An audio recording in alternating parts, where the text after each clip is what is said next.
Memiliki anak yang dapat mengontrol diri dengan baik dan bertanggung jawab adalah impian kita semua. Disiplin positif adalah salah satu metode yang bisa dipakai untuk mewujudkannya.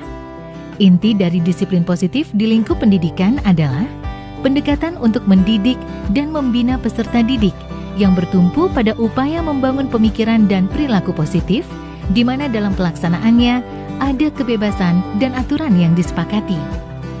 Saat berdialog dengan para pendidik, hampir seluruhnya punya kesamaan, pernah mengalami terlambat ke sekolah, tidak mengerjakan PR, bolos, berkelahi,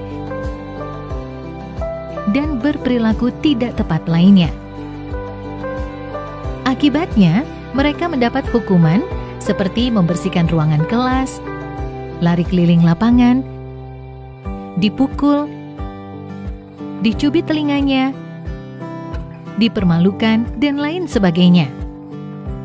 Pengalaman tersebut kemudian tanpa disadari diterapkan kembali pada anak didiknya. Kemudian, hal ini akan terus berulang, diwariskan dari generasi ke generasi. Hukuman pada umumnya menyebabkan rasa sakit secara fisik, emosional, atau bahkan keduanya. Istilah corporal punishment meliputi hukuman fisik dan non-fisik yang bertujuan menyakiti atau menimbulkan rasa tidak nyaman. Contoh hukuman fisik: memukul, menampar, dan menendang. Sedangkan hukuman non-fisik diantaranya meremehkan, menghina, atau mengancam. Apakah setiap perilaku anak yang tidak tepat harus selalu direspon dengan hukuman? Disinilah pentingnya bagi kita memahami tahap perkembangan anak agar dapat merespon perilaku mereka dengan tepat.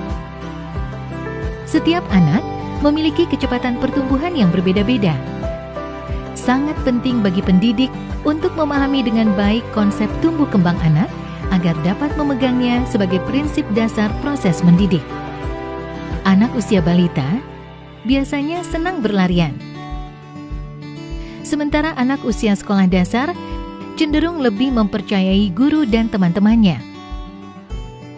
Kemudian anak SMP yang ada di masa pubertas senang mencoba hal baru dan sedang mengembangkan identitasnya. Apa yang dilihat dan didengar secara terus-menerus akan menjadi keyakinan bagi mereka dan sekaligus membentuk ekspresi serta perilakunya. Lalu, bagaimana mengatasi konflik ketika perilaku anak tidak sesuai dengan harapan orang dewasa? Konsekuensi logis di dalam disiplin positiflah jawabannya. Konsekuensi logis adalah konsep paling dasar dalam logika. Dalam pendidikan, konsekuensi logis fokus pada solusi. Anak akan diajari mentaati aturan atas dasar kesadaran dan tanggung jawab. Anak juga mendapat penjelasan mengenai konsekuensi tindakan dan empati. Ada 2 syarat kondisi dan 4 prinsip dalam penerapan konsekuensi logis. 2 syarat kondisinya yaitu membangun koneksi sebelum mengoreksi perilaku dan selalu bertanya, bukan menasehati. Kemudian 4 prinsipnya adalah 1. Beralasan, 2. Berkaitan, 3. Menghargai, 4. Membantu. Dengan arahan konsekuensi logis ini, pendidik tetap harus secara konsisten memberi dukungan yang positif kepada peserta didik. Merasakan pujian dan cinta dari orang lain seperti guru, orang tua, dan teman-teman membuat anak terdorong untuk berperilaku baik dan positif. Kalimat seperti, "Saya telah melihat kerja kerasmu. Saya percaya bahwa kamu dapat melakukan yang lebih baik ke depannya." Semangat seperti itu tentu akan sangat berarti bagi mereka. Beberapa hal yang perlu diperhatikan saat memberikan dorongan positif diantaranya, mata dan nada suara kita sangat penting dalam menyampaikan pesan.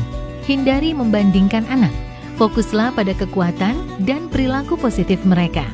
Dan ajaklah anak untuk melihat kesalahan sebagai salah satu proses belajar. Beberapa prinsip dasar dapat digunakan dalam pelaksanaan disiplin positif sehari-hari. Di antaranya yaitu, pastikan kita selalu mendengarkan sebelum memberikan pendapat atau keputusan. Bedakan antara perilaku dengan kepribadian anak. Kembangkan rasa saling menghargai. Jangan sungkan memberikan dorongan atau pujian. Dan pastinya, gunakan konsekuensi logis dalam mengatasi perilaku anak. Semua upaya yang kita lakukan bertujuan untuk membuat lingkungan berkembang dan belajar yang inklusif, aman, dan nyaman bagi anak. Situasi kondusif diharapkan dapat mendorong mereka mencapai prestasi yang setinggi-tingginya. Pendekatan disiplin positif sejauh ini telah menjadi metode yang mendukung agar anak dapat bertumbuh sesuai dengan potensinya dan membuat mereka dengan penuh kesadaran mengerti makna tanggung jawab atas pilihannya.